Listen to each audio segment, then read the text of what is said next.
Adeshina Koike here at the New York Marriott Marquis for the United States Women's National Team Media Day, getting ready for the 2015 FIFA Women's World Cup. And I am joined by a striker on the women's team, Amy Rodriguez. First of all, Amy, thank you so very much for joining us. And my first question to you is, with the last name Rodriguez, you have to let us in on your heritage and your ethnicity.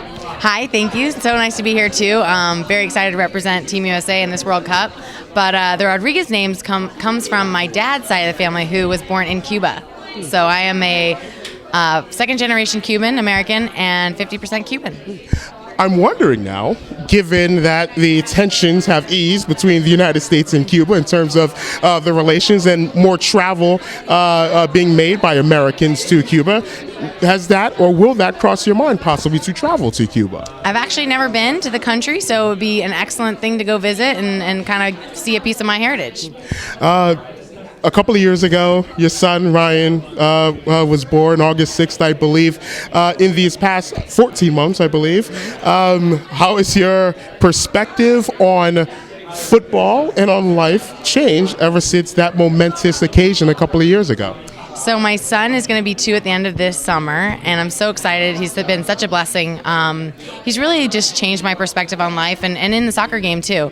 I think I'm much more composed on the field. I realize what's important in life, and I also feel a lot more confident than I ever did before. I know that my son's the most important thing in the world, and I'm just playing to have fun, and I want to show him what it takes to be a strong soccer player, and hopefully I'm being a good role model for him.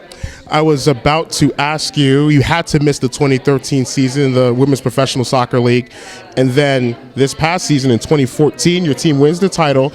You're, I believe, the second leading goal scorer in the league. I was going to ask, how did your son's birth just really lead you to having such a great year, if there are parallels between that momentous occasion and your momentous occasion in 2014 being such a great goal scorer and your team winning the title? Well, I think there are parallels. Well, I think after having my son, it was really hard to get back onto the field. I had to train really hard. I worked with so many coaches, trainers, physical therapists to get my body and to get my mind back in shape. And I think all of that really hard work just enabled me to be the best soccer player that I could on the field. I'm really fortunate that I had such a great season, and I think that's pushed me forward into now helping our USA team win a World Cup. Now, this is, I believe, your second World Cup that you'll be a part of with the women's national team. And with your play last year, it's almost like an honor student. The honor student gets A's and B's, and even before the semester ends, they know they're going to be on the honor roll. Even though you, I guess, would have thought that, I'm going to be on the U.S. team, was that feeling still just as exhilarating once the announcement was made and you were part of the 23?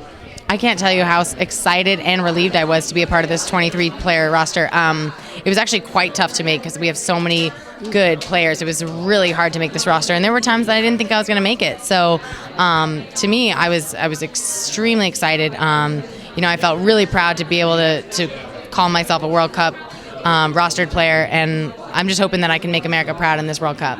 What goes through your mind, whether you're on the bench or on the pitch to start, when you hear the national anthem? I think the national anthem is that final noise that you hear right before that just gets you really amped up. It's that last little bit right before the game's about to start, right before the whistle's about to blow, and it just gets you amped up. We want to entertain America. We want to make them so proud.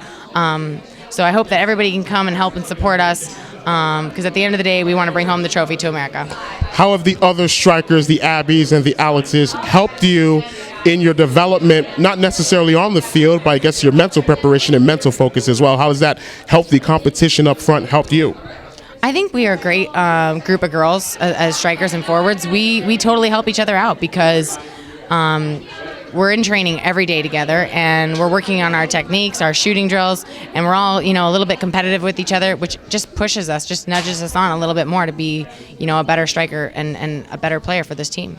Is there a part of you that you're getting that thinks that you're going to get yourself ready even more for this World Cup? Because there have been niggles and knocks to Abbie and to Alex as well. There's a chance that you will get even more playing time because of some of the other players and their possible injury limitations.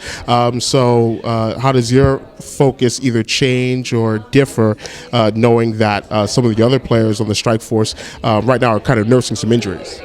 What I know is that I want to be the best forward I can for this team, and I'm going to put my best foot forward and be as ready as I can for any situation. It's a long tournament, 7 games long, so we're going to need a lot of our players. And like I said, if I'm called upon, I'm going to be ready to play, and hopefully I can make everybody proud. Amy Rodriguez, thank you so very much for joining us, and best of luck up in Canada. Thank you.